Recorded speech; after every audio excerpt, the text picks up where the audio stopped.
we had people that were basically craftsmen that we had to teach how to use these automated pieces of equipment. The gentleman that did the Gerber pattern making, he still works for us. Really? He's semi-retired. He works for us 4 hours a day. He comes in and helps the cutting team still. But he had to make that transition.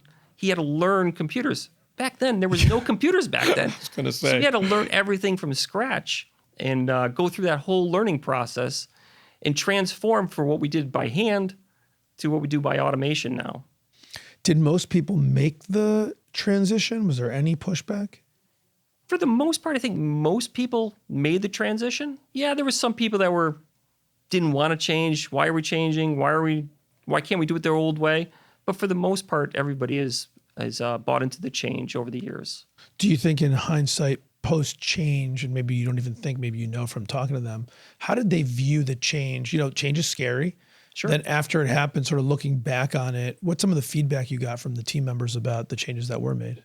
I think they're thankful to keep us competitive, for one, to keep their jobs relevant.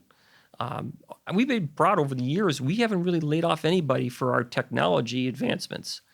Because the business was growing, it was offsetting. If we were maybe flat or stable, maybe those automations might have eliminated some jobs, but they didn't.